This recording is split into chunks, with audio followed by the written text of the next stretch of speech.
YouTube, Mr. Incredible, and he's back ready to react to What If Goku Had Bardock's Foresight by Salad Singh. Back in his initial introduction, Bardock had a pretty interesting ability, the ability of foresight, a blessing and a curse. And I've seen a pretty popular suggestion a lot here. What would have happened if Goku and Raditz had that ability too? Well, unfortunately, it's kind of tough to make that work. But I think I found a way to make it actually happen. We'll be discussing how it happens and the consequences of it, and seeing how it affects the series in this brand new story, What If Goku Had Bardock's Foresight? Oh yeah, and what if Raditz had the Foresight too? We'll set a link of 5,000 likes. Raditz gonna have the Foresight too in this story?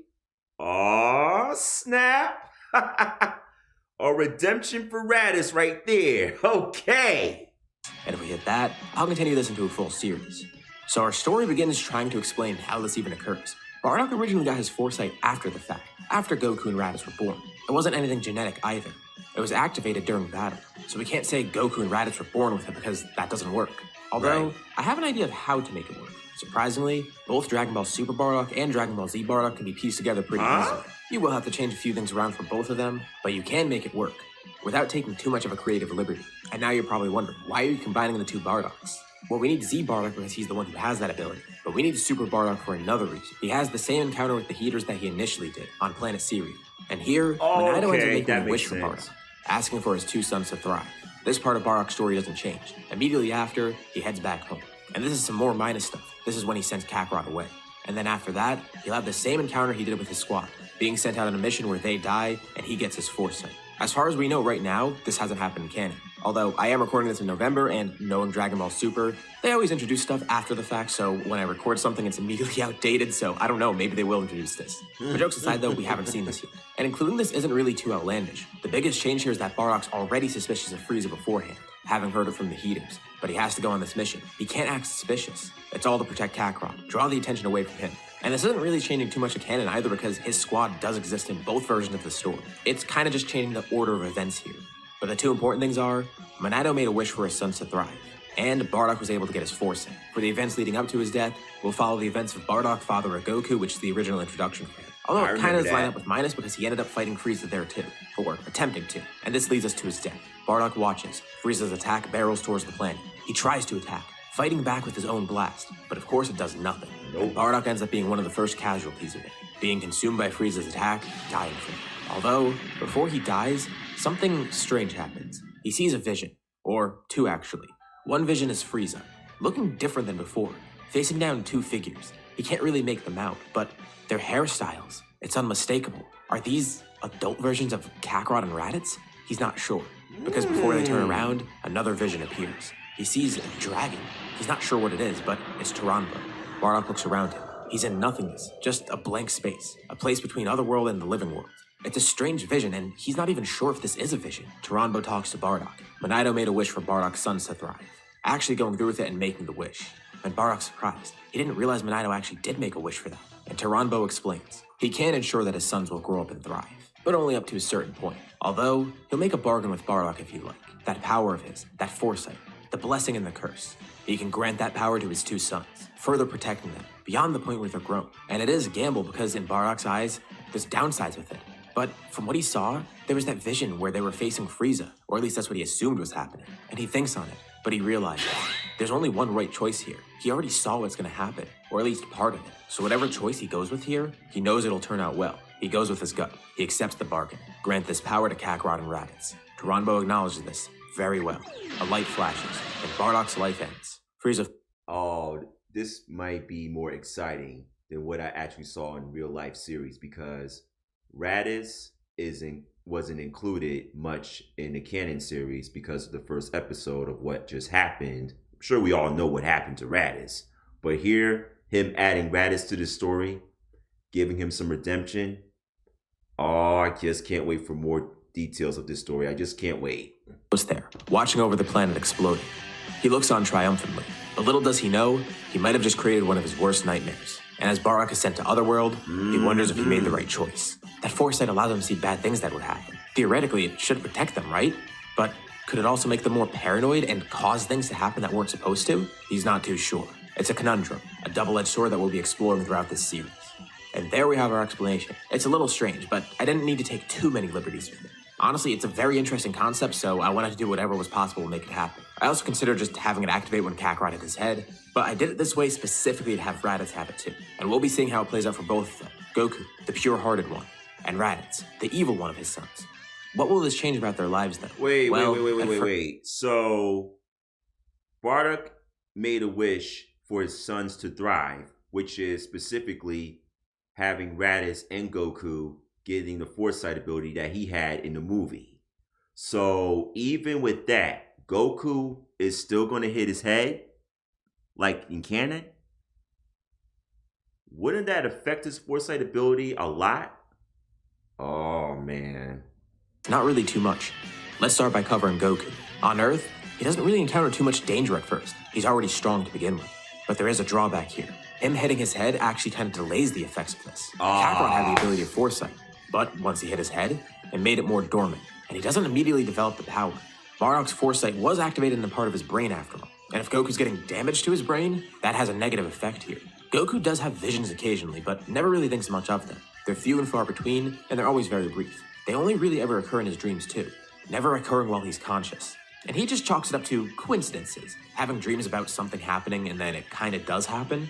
Like, one of his recurring dreams is one of a giant monkey. But then he also has other dreams, like he's fighting against a guy with 3 eyes. And soon after that dream, he has another one about some green monster. He thinks nothing of this as he heads into the 22nd World Tournament. The dreams didn't even explain anything. They were just there. But after this, he begins paying more attention. That dream, it warned him of King Piccolo. While training with Kami, there's another one that occurs. He sees Piccolo again, in different attire, and he brings this up to Kami too, telling him about the dreams that he's had before as well. And Kami's confused. He had a dream that he would fight King Piccolo, and then had a dream about his reincarnation? Well, he asks, has he heard a story about Piccolo before at all? Goku's not too sure, and Kami wonders what this is. He knows Goku's a strange kid, but he can't really have an ability like this, can he? Being able to predict events with his dreams? It's gotta be a coincidence. Maybe it's just stories he's heard, appearing in his subconscious. But slowly, So, with Goku having these foresight abilities, does that mean he's gonna be at least a bit smarter? Because if he's going to be a bit smarter, that would make this story a lot more interesting than what we had in canon. But who knows? This is still a story, a hypothetical theory, so I'll roll with it. Start getting more frequent. And it's nothing crazy. He'll just see people. By the time the 23rd World Tournament rolls around, he knows exactly what Piccolo Jr. looks like, expecting him to show up there. And this is where you start to see that it's really strange. Like, dreaming of Piccolo's reincarnation, I mean, he kinda knew about that already. And his appearance, it's not too hard to guess. But the fact that everything was right about his appearance, down to the clothes he was wearing, that's too much of a coincidence. He also dreamt that he saw Mercenary Tao at this tournament as a cyborg, and that he would meet Chi-Chi again here. And this time he actually knows who she is because of that. And the dreams stop for a while. After the 23rd World Tournament during this short time skip, in his dreams, he sees a man. He has strange armor on, he has long hair, and he's sticking a hand out. Goku tries to have this vision again, but he can't. It just appears once, and he's not sure what's going on. This, of course, is Raditz. But what's going on with him? Raditz is a stronger warrior. He can't control his foresight, but it has helped him in battle many times before. Unlike Goku's, he never lost his because he never hit his head. His foresight actually activates very frequently, also because he faces way more danger than Goku did. This leads to him becoming an expert strategist, becoming a much better fighter too. Vegeta and Nappa, they respect this ability. They don't know his exact ability because Raditz kind of keeps it to himself. He never reveals it, wondering what this intuition is. But Vegeta and Nappa just see it as him having a very high battle IQ, being smart enough to always see multiple steps ahead. And it's not just that, he is stronger. So Raditz, thanks to the foresight ability, Raditz is getting more props from Nappa and Vegeta, more than he actually did in canon. Good thinking there. Very slightly though. He gets to engage in tougher battles because he knows how to actually work around them, and it leads to this. He's also more level-headed too, and a little bit more reserved than the other Saiyans. He has no clue what this gift of his is, but at this point, he recognizes that. These occasional visions that he sees, they always help him, keep him away from danger. Although, now the two of them are fully grown. Taranbo's protection is done. He fulfilled the wish, protecting them, allowing them to grow up and thrive. But even though he's no longer protecting them from harm, the foresight remains. A gift from Bardock that they don't even realize is there. Of course, the Saiyans realize that one day, they're gonna need another Saiyan in the crew. And Raditz has the perfect idea. His brother, Kakarot, he's on Earth. He can go find his brother and recruit him. Naturally, he's the one sent there to do this. And on a space pod on the way to Earth, he actually has a strange vision. And this one's weird, because he's not supposed to be at Earth for a while. So far, his visions have been very near future. But this one, it's seeing months out. And it's a gruesome vision. He briefly sees Kakarot's face. But he's looking up at Kakarot. He's on the ground, dying. He's bleeding out. And Kakarot's looking down at him. The vision ends. He predicted this. What? Wait, he's gonna die here? He tries to focus, trying to get that thing to activate again. But no matter what he does, it doesn't work. He saw that brief glimpse of that vision, and he also saw Kakarot holding onto his tail as a beam of light approached him. But it ended there, and Raditz sees now. He's gonna die here. This encounter, it's gonna kill him. Or at least, that's what it's supposed to do. Maybe he can avoid it. These visions he's had, they've always helped protect him from harm. But he's never had one like this where the outcome seems so set in stone. Maybe he actually needs to tread carefully here. Maybe they're underestimating Kakarot. And if Kakarot doesn't want to join them, well, if Raditz wants to live, he shouldn't get into a battle with him. But then something hits Raditz. He never even realized it before. Wait, if he has this ability, maybe Kakarot has it too. Maybe that's a way that he's able to kill Raditz in the future. You're thinking. Raditz obviously doesn't know how this ability came to be. What if it's genetic or something? He doesn't know. And if Kakarot has an ally, no matter how weak Kakarot is, the two of them could work to defeat Raditz. Kakarot would know a way to do so. And surprisingly enough, Raditz sees another vision soon after realizing this. He sees Frieza, transformed. It's definitely Frieza. He looks different than before. He wasn't even aware that Frieza could turn into this. But he turns to his side. Beside him, it's Kakarot, nodding at Raditz. Both are a little worn out. He can see a little battle damage, but they're ready to fight. And the vision ends, and Raditz realizes what's happening here. But it makes no sense. He had a vision where he was gonna die, and now he's having one where he's facing Frieza with Kakarot? And the weirdest part is that this is the farthest vision that he's had. All the others were short term. Hell, even the one where he just died against Kakarot, that was only a few months out. But this one, he has no frame of reference. It's gotta be beyond that. But a shocking realization hits him. That other vision, where they're facing Frieza together, that's because he's gonna change the outcome. He's gonna change his story. It's not gonna end against Kakarot. No, a new story's gonna begin when he meets Kakarot. He can change the outcome of it. He doesn't need to die against Kakarot. He can go much further beyond that. And he's never had the visions work like this. His attack ball barrels through space, getting closer to Earth, and before he knows it, he lands there. As he steps foot on this planet, he has another vision.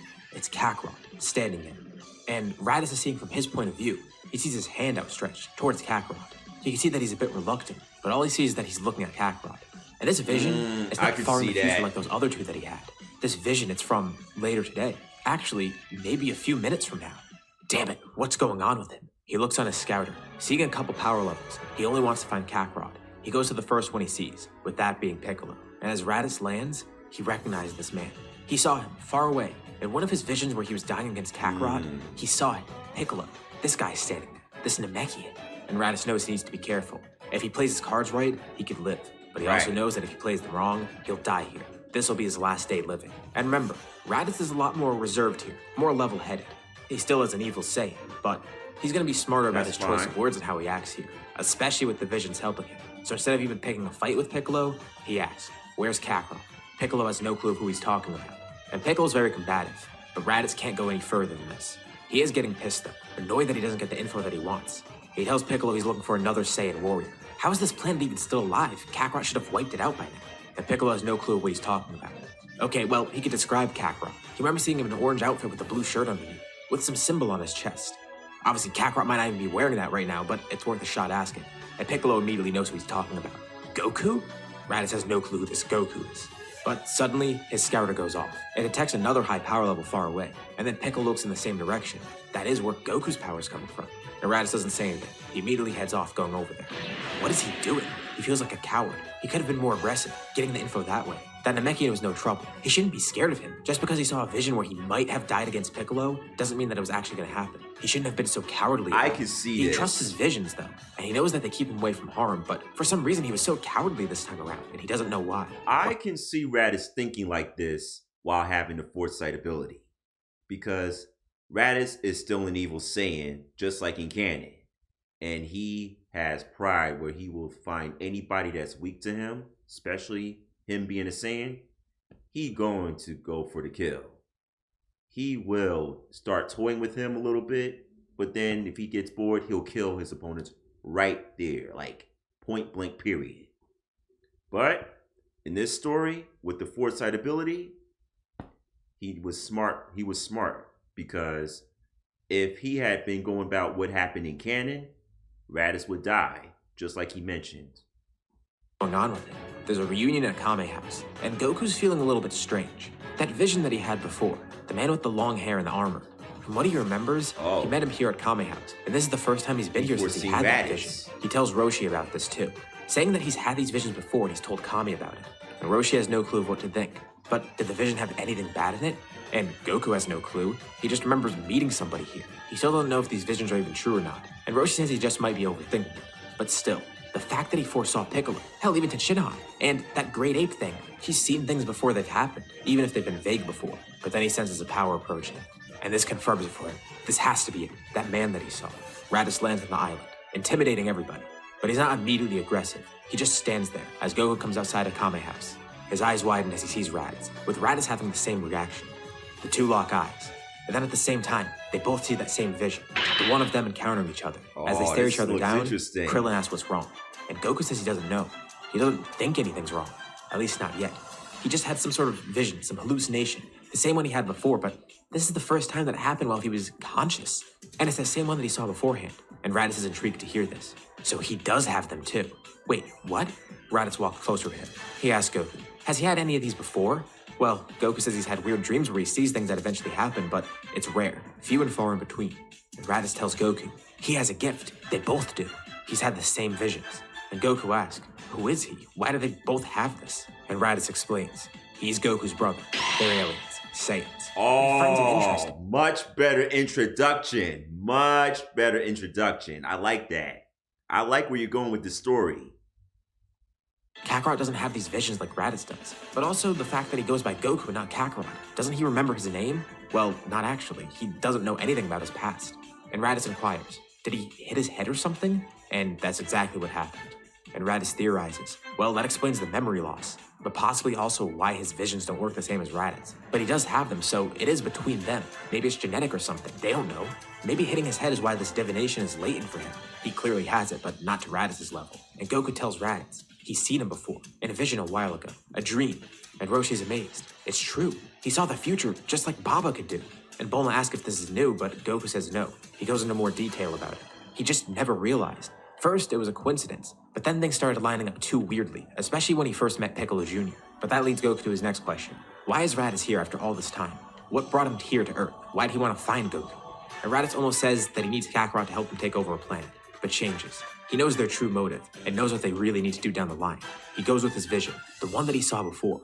He needs Kakarot to help him defeat Frieza, explaining who Frieza is, and how he saw a vision of them defeating him together, fighting against him, causing him to use his full power even. The two have latent power far beyond where they realize, and Raditz thinks that maybe together, the two of them can unlock that strength. He sticks a hand out, reluctantly. That vision is fulfilled, and Goku remembers seeing this exact thing, and he was thinking whether he would take this guy's hand or not. And now that he knows who he is, in the context of it, nervously, he shakes Raditz's hand. And Raditz is just as nervous. He chuckles too.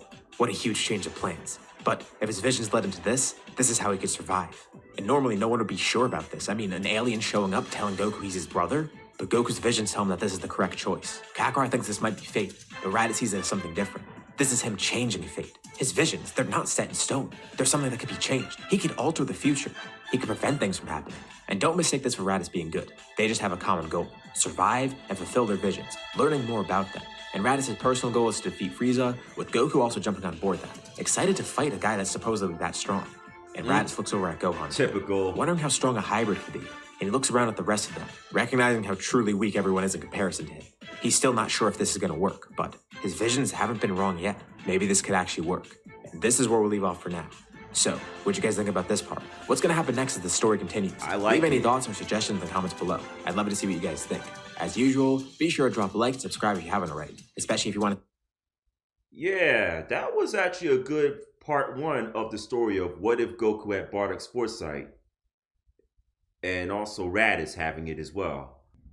My big takeaway is I don't really like that Goku still hit his head and not remember much of his Saiyan past. However, I do like the better introduction Raditz shows to Goku, just so he can earn his trust and to defeat Frieza.